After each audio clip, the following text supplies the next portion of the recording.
नमस्कार, वंदे मातरम। मैं हूं श्यामगिरी। आप देख रहे हैं हमारा चैनल मुद्दा भारत का यानी मुद्दा आपका। आज हमारा मुद्दा है राहुल गांधी का। जी हाँ, राहुल गांधी का पदयात्रा शुरू हो रहा है पूरे देश में और उसके लिए जो है खासकर एक कंटेनर बनाया गया है। जो कंटेनर के अंदर ऑफिस की तरह जो कंटेनर बनाया गया वो राहुल गांधी के साथ में चलेगा कंटेनर, और वो कंटेनर एकदम 5 स्टार उसमें सुविधा है। अब उसको पद यात्रा कहेंगे कि कंटेनर यात्रा करेंगे कि 5 स्टार यात्रा करेंगे, इसी विषय पर चर्चा करेंगे हमारे सहयोगी अनिल थत्ते जी। जो हमने कहा, क्या ये कितना सही है कितना गलत है? आपने लेकिन नया शब्द उसको दे दिया, वो मुझे बहुत पसंद आया। आपने बोला ये कंटेनर यात्रा है जी। दूसरी बात ये है कि सर ये लोग इस बात का बहुत बड़ा हवा बना रहे हैं कि हम 5 स्टार में नहीं रह रहे हैं। जी। उसके बारे में 2 बातें मैं कहना चाहूँगा। एक बात तो ये है कि ये कन्याकुमारी से कश्मीर तक जाने वाले हैं। सर इसमें कितने 5 स्टार होटल हैं? ये 3500 किलोमीटर की पदयात्रा है।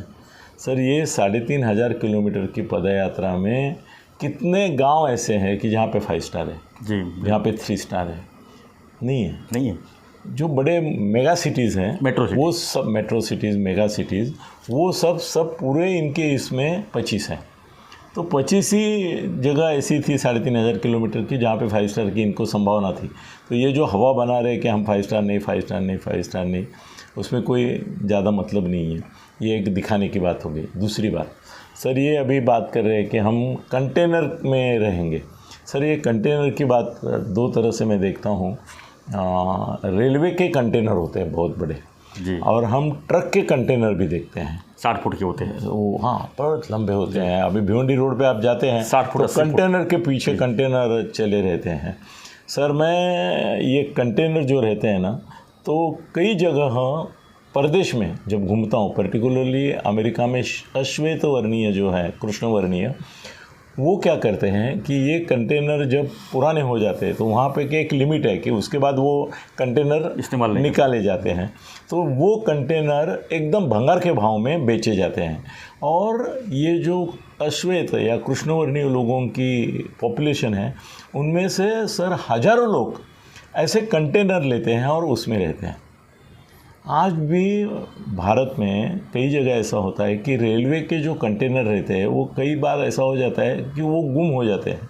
मतलब गाड़ियाँ यार्ड में पार्क की जाती है और बाद में उसका कोई ठिकाना ठिकाना नहीं रहता है कि ये कहाँ से आया, किधर जाना है, क्या जाना है। तो उनके रेलवे के जो कर्मचारी हैं ना, वो क्या करते हैं, वो साइडिंग करके एक चीज़ रहती है, वो साइडिंग में वो कंटेनर ढकेल के रख देते हैं। फिर उसमें रेलवे के लोग ही रहते हैं, बाजू से कहीं से उसको लाइट ले लेते हैं, बाजू में ही पानी रेलवे का रहता है तो रहने लगते हैं। तो कंटेनर में रहना ऐसे कोई बड़ी बात नहीं है। अपने यहाँ भी आप अगर हाईवे से जाएंगे तो कई जगह जो बिल्डिंग रोड का है, बिल्कुल आपने सही बोला आपने, रोड कंस्ट्रक्शन के जितने भी प्रोजेक्ट हैं उनके अधिकारी और कर्मचारी कंटेनर में रहते हैं। और कंटेनर ऐसी होते हैं, उसमें टॉयलेट होती है, बाकायदा बेड्स होते हैं। मेरे एक दोस्त हैं जो इसको वैनिटी वैन बोलते हैं, जिसको ये फिल्म वाले जो यूज़ करते हैं, तो वैनिटी वैन, तो उसमें बेड रहता है, टॉयलेट रहती है और सब एकदम मेकअप रूम रहती है और बहुत अच्छे 5 स्टार जैसा ही ये रहता है। तो मेरा एक दोस्त है, उसने बोला कि ये उसने पहले वैनिटी वैन खरीद ली थी, एक ऑलमोस्ट सेमी बस जैसे मिनी बस आती है उसका एक बनाया था उसने, टेम्पो ट्रैक्स करके आता है उसका उसने बनाया था। मगर वो उसको छोटा लग रहा था क्योंकि कार्यकर्ता भी कभी कभी कूद जाते थे कि भाई हम भी आपके साथ रहेंगे। तो उसने एक कंटेनर लिया और उसको एक ट्रैक्टर लगाया खींचे, क्योंकि यहाँ से वहाँ जाना है मूवमेंट के लिए, और वो ट्रैक्टर उसको खींचते थे। और वो कंटेनर में इतना बढ़िया, मैं एक बार उसने मुझे बुलाया, मैं कंटेनर देखा, मैं बोला यार मैं खाली भी वो मेरे फ्लैट हाउस मतलब पेंट हाउस में रहता हूँ, मेरे पेंट हाउस से तेरा कंटेनर अच्छा है, सब सुविधाएं यहाँ पे है जी। और अभी देखो इसमें और एक चक्कर होने वाला है कि ये कंटेनर जो है इनके लिए बीच में जनरेटर लगेंगे। सर जनरेटर का जो खर्चा होगा डीजल का, जनरेटर डीजल पे चलेंगे, उससे प्रदूषण भी होगा। मतलब जनरेटर पे ये जब कंटेनर चलेंगे तो जो पदयात्रा करने वाले रहेंगे उनके पीछे रहेंगे भले ये कंटेनर, उनका धुआं निकलता रहेगा। तो ये तो गलत बात है। दूसरी बात ये है कि आप ये दिखाना चाहते हैं कि देखो हम एकदम सीधे साधे करके जा रहे हैं, तो उसका कोई मतलब नहीं। क्योंकि मैं अभी शर्त के साथ कह सकता हूँ कि राहुल का ही नहीं, सब जितने नेता, अभी कंटेनर की संख्या भी ऐसी है सर, ट्रैफिक जाम होने वाला है पूरा। जिस रास्ते से पदयात्रा जाएगी उससे पदयात्रा की वजह से सर पदयात्रा छोटी सी बाजू में रख के 4-4, 5-5 लोगों की जा सकते हैं। अभी गणपति विसर्जन मिलूक हम देख रहे हैं कि ट्रैफिक एक तरह से चालू रहता है कई जगह, दूसरे से ये कंटेनर सर इतने बड़े होते हैं। और ये उनके पास अभी उनका एक ये दिखाया टीवी पे दिखाया सर, 20 कंटेनर है राहुल की पदयात्रा में। राहुल की पदयात्रा में, मतलब 20 बड़े नेता कार्यकर्ताओं की उसमें सुविधा है और सब बात चाहिए। उसका तो अंदर से दिखाना चाहिए था, मगर मुझे मालूम है कैसा होगा वो, क्योंकि कंटेनर का इसमें रूपांतर करने वाली एक कंपनी है, उससे मेरा भी एक बार संबंध हो गया था। मैं भी चाहता था कि भाई चलो एक कंटेनर जैसा कुछ कराते हैं। तो मुझे मालूम है सर, एक कंटेनर का अंदर से 5 स्टार होटल जैसा ये बनाने का खर्चा 30 से 40 लाख है। 30 से 40 लाख एक कंटेनर का 5 स्टार सूट बनाने का। बाहर से हमको कंटेनर दिखेगा, अंदर 5 स्टार रूम, अंदर 5 स्टार है, और वो भी 30-40 लाख का एक है। उससे अच्छा 30-40 लाख तुम्हारे होटल का बिल नहीं आता था। चलो इसको एक करना है। दूसरी बात ये है कि एक तरफ से आपने एक निगेटिविटी लोगों के मन में ऐसी भर दी है राहुल ने कि भाई मैं अध्यक्ष नहीं बनूंगा। अगर तुम अध्यक्ष नहीं बनना चाहते हो तो तुम्हारे पदयात्रा को कोई मतलब नहीं है, क्योंकि तुम जाओगे, लोगों को प्रेरित करोगे, ऐसी अपेक्षा है। और वो प्रेरणा ये होगी कि तुम नेता की खोज में थे, वो नेता मैं हूँ, मैं आपके लिए पैदल चल रहा हूँ। सर महात्मा गांधी से लेकर कई नेताओं ने पदयात्रा निकाली, उसका ये उनका मकसद ये था कि लोग जुड़ जाए और उनको नेतृत्व मिल जाए जी। अभी तुम चलते रहोगे सर, चलना और पदयात्रा में फ़र्क है कि नहीं। हम मॉर्निंग वॉक करते हैं तो क्या मैं आपको कभी बोला अभी मैं पदयात्रा करके आया, ऐसा बोला कभी? मैं अभी बोला मॉर्निंग वॉक करके आया या तो इवनिंग वॉक करके आया। सर मॉर्निंग वॉक या इवनिंग वॉक जो होता है वो पदयात्रा नहीं होती। पदयात्रा एक मकसद से होती है, और वो मकसद ये रहता है कि जनता को आप आश्वासित करें कि आपके लिए लड़ने वाला कोई यहाँ पे है, आपके लिए जूझने वाला कोई है, और आपको नेतृत्व देने वाला कोई है। अब इसमें ऐसा हो रहा है कि ये चलते रहेंगे, लोग फूल मालाएं फेंके, इनकी प्लांटेड रहते हैं सर। सब मैंने ये धंधा किया हुआ है, मैं इवेंट मैनेजमेंट में भी हूँ, एडवर्टाइजिंग मैनेजमेंट में हूँ, मीडिया मैनेजमेंट में हूँ, वैसा इवेंट मैनेजमेंट में भी हूँ, एक जगह पार्टनर हूँ। मतलब ये सब क्रिएटर लोग रहते हैं सर। आपको बता दूँ तो लोग हैरान हो जाएंगे सर, ये बाबा बुआ महाराज जो रहते हैं ना, उनके जो प्रवचन होते हैं ना, उनके एक अलग बात बता रहा हूँ मैं, उनके प्रवचन में आपने देखा कि कई बार ऐसे लोग बीच में खड़े हो जाते हैं और नाचने लगते हैं, धुंधी में रहते हैं, एकदम मस्ती में रहते हैं, और उन 10 लोगों का या 5 औरतों का या 10 लोगों का देख के और 100-200 खड़े हो जाते हैं। कई बार ऐसा हो जाता है कि लोग हक्का पक्का रह जाते हैं कि योगासन चालू कर देते हैं कुछ लोग। एक आम आदमी जैसे बैठे रहते हैं मॉब में, अचानक उठते हैं और योगासन चालू कर देते हैं। लोगों का आश्चर्य होता है, बाबा का क्या चमत्कार है, देखो कि जो आम आदमी अभी मेरे बाजू में बैठा था सडनली ऐसा ऐसा करने लगा और योगासन भी करने लगा, और वो ऐसे मयूरासन से लेके एक आसन की जो आम आदमी कर ही नहीं सकेगा, और बाजू से लोग नाच रहे, ये लग रहे। लोगों को क्या है ना, पहला नाचने वाला, चल अपने दिसंबर पार्टी जो रहती है 31 दिसंबर की, उसमें पहला जो नाचने वाला अंदर आता है ना, वो साहसी वीर रहता है, क्योंकि तब सारे देखते रहते हैं कौन आता है, ये आता है, वो आता है, तो उसमें रहता है। तो मैं उसका इवेंट मैनेजमेंट जब करता हूँ बाबा लोगों का, तो वो जो लोग आसन करते हैं, योगासन वगैरह, वो हमारे ही योगा क्लास के रहते हैं। बाबा का ही योगा क्लास रहता है, उसमें ही 25-30 लड़के रहते हैं, वही वहाँ जाके नाचना, वो आसन करना शुरू करते हैं। सर वो जो औरतें खड़ी होती है आम दिखती है, पर वो हमारी प्लांटेड औरतें रहती हैं, उनको पगार दिया जाता है, पैसा दिया जाता है। हाँ, उनको जाके बाकी औरतें खड़ी होकर नाचेगी नहीं ना, घबरे घर की, उनका लज्जा आती है। तो ये जो औरतें हैं वो आम औरतें दिखती है, वो खड़ी होकर नाचना सब शुरू कर देती है। तो बाकी की जो है, मराठी में हमें त्याला भीड़ मोड़ते बोलते, तो वो भी खड़ी हो जाती है नाचना, फिर पूरा माहौल, सैकड़ों लोग, आप बाबा के सब ये जो चैनल है अध्यात्म के, वहाँ जाके देखेंगे तो हज़ारों लाखों लोगों के भीड़ में ऐसे नाचने वाले आ जाते हैं। सर इसी तरह से मैं इवेंट मैनेजमेंट करता हूँ सिनेमा हॉलों में। सर ये गायक और ये इनका एक ये किया जाता है भजन का प्रोग्राम। सर ऐसा होता है कि वो पैसे डालने वाले जो रहते हैं वो हमारे ही रहते हैं। मैं इवेंट मैनेजर करके बोल रहा हूँ, मैं दूसरी भूमिका में जा रहा हूँ। सर पहले कम से कम 20-25 हज़ार रुपये जो डालते हैं वो लोग जाते हैं और उनके ऊपर ऐसे वो क्या होता है, बार में ऐसे ऐसे करते हैं, इसमें वो ऐसे ऐसे करते हैं। तो वो जो 25-50 हज़ार पहले जो लाख, वो हमारे ही लोग रहते हैं। हमारे लोग जाएंगे वहाँ पे, बाबा के सामने रखेंगे, बाबा के नहीं, वो गाने वाले भजन वालों के सामने रखेंगे, भजन वालों के ऊपर ऐसा ऐसा करेंगे, बाबा के ऊपर ऐसा करेंगे और करेंगे, रखेंगे। सर पहले 100 या लाख रुपए हमारे ही होते हैं। वो 1 लाख अब जब डालते हैं सर, आगे चल के 25 से 50 लाख होते हैं। कई बार तो 3-3, 4-4 करोड़ रुपए आते हैं सर वो भजन के लिए। डायरो बोलते हैं उसको।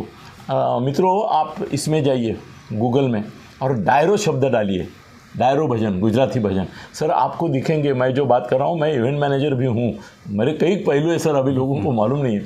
तो हम ही पहले 1-2 लाख हमारे ही लोगों से डालते हैं, बाद में 3-3 करोड़ जमा हो जाते हैं। तो डायरो शब्द याद रखिए, गूगल में जाइए, आप हैरान हो जाएंगे, 5-5, 10-10 करोड़ लोग डालते हैं और पहले डालने वाले हमारे होते हैं। हमारे मतलब जो भी इवेंट मैनेजर रहेगा उसके होते हैं। सर तो इसमें कैसा है ना कि आप अभी पदयात्रा और इसमें फ़र्क है। राहुल के यहाँ आ जाएंगे सर। मैं जो बीच में बातें देता हूँ ना, कई लोग मुझे लिख रहे हैं कि सर आप अनुषंगिक जो बातें बताते हैं वो इतनी इंटरेस्टिंग होती है कि लोग क्या करते हैं कि अभी भाजपा अपना इसके तुम्हारा राहुल के बारे में बोलना है, सिर्फ राहुल के बारे में बोलते हैं। वो उन्होंने कई लोगों ने मुझे लिखा है कि हमारा जनरल नॉलेज आप इतना बढ़ाते हैं कि अंतर्गत कहानियाँ, अभी जैसे कल रास्ते की कहानी बताते हुए मैंने गडकरी की कहानी बताई, या वो कैसे पैसे खाए इन्होंने, प्रमोद महाजन ने और इन्होंने वो बताया। वो बोले ये हमने कभी सोचा नहीं था कि रास्ते की कहानी में ये आ जाएगा। वैसे मैं आपको अभी बता रहा हूँ कि मैं ये पदयात्रा के बहाने आपको बाबा लोगों का भी एक पर्दाफाश कर रहा हूँ।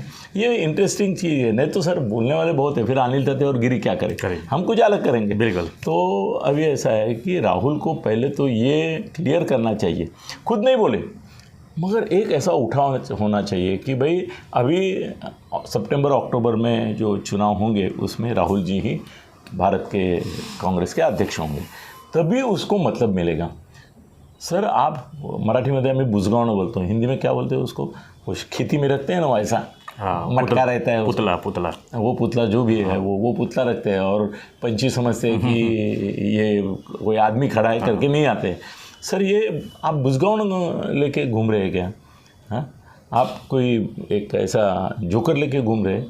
आप एक भावी अध्यक्ष को लेके घूम रहे हैं, इसका मतलब अलग होगा। तो राहुल को तो पहले बोलना चाहिए अभी, या तो उसके चमचे जो है ना, बहुत सारे चमचे हैं ना आजू बाजू में, देखो भाजपा में उसके लिए काटे हैं मगर यहाँ चमचे हैं, तो उनको बोलना चाहिए कि ये पदयात्रा का हेतु यही है कि यहाँ से वो जाएंगे और कांग्रेस के अध्यक्ष पद का पदभार स्वीकारेंगे। पूरे देश को परिचय हमारे अध्यक्ष का होना चाहिए करके ये पदयात्रा है, तभी जाके इसमें से सर कुछ अच्छा निकलेगा।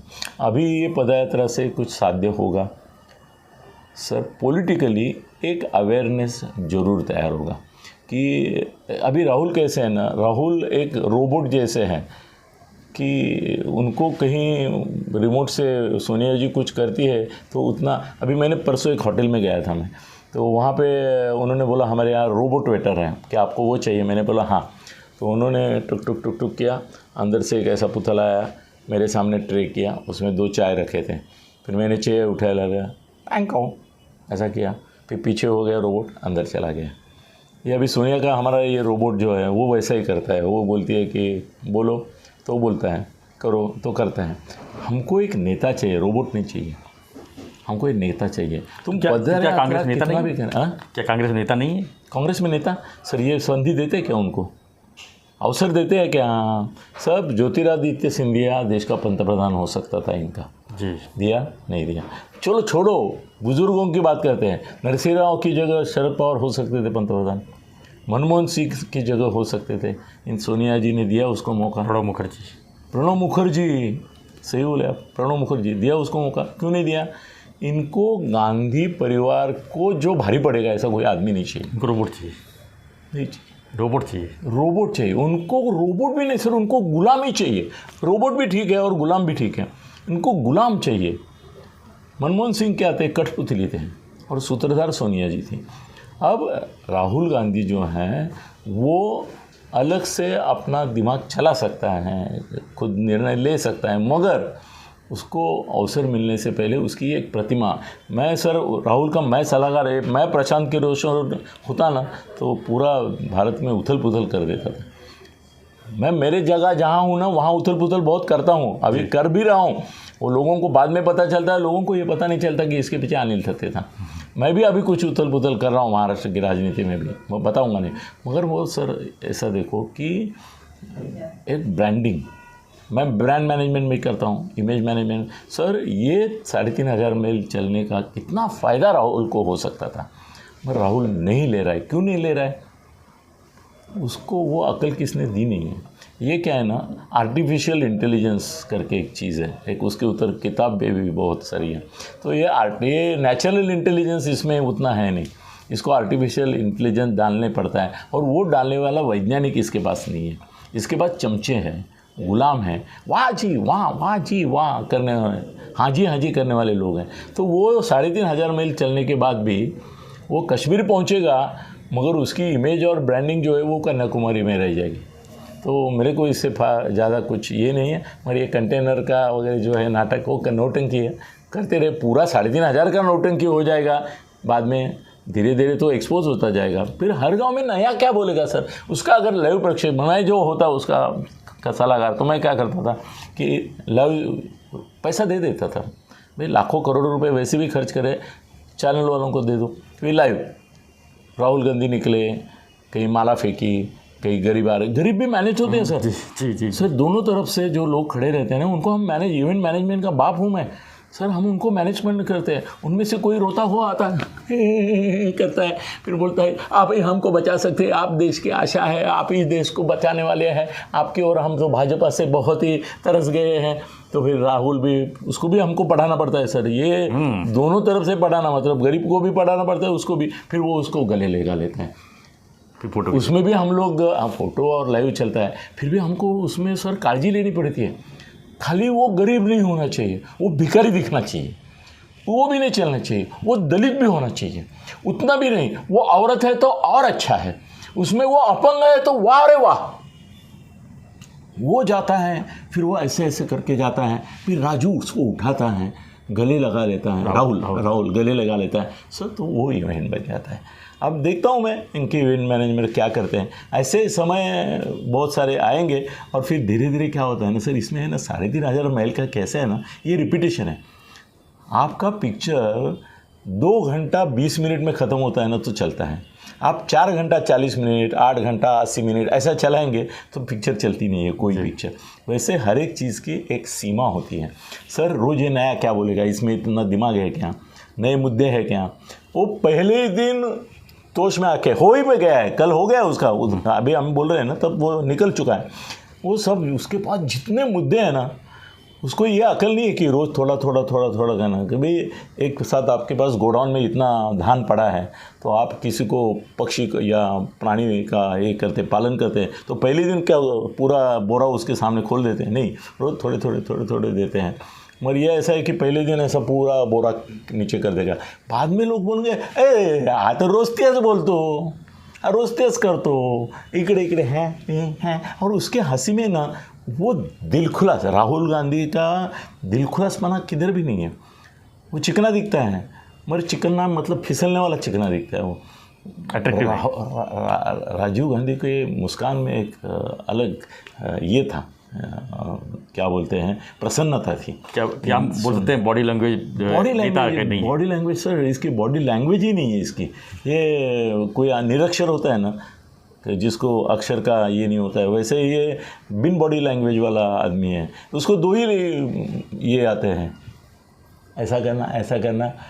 अभी एक नया बात उसने नया सिखाया बॉडी में, आँख मारना, लोकसभा में किया वो, और बाकी ये सब। तू क्या स्टार है क्या, खाली तू नेता है ना, हाँ, या तो तीसरा ही है, तेरे को अलग ढंग से लोगों से पेश आना है। और ये पदयात्रा में तुम नाटक करते रहोगे तो तुम्हारा शेड्यूल फिसल जाएगा।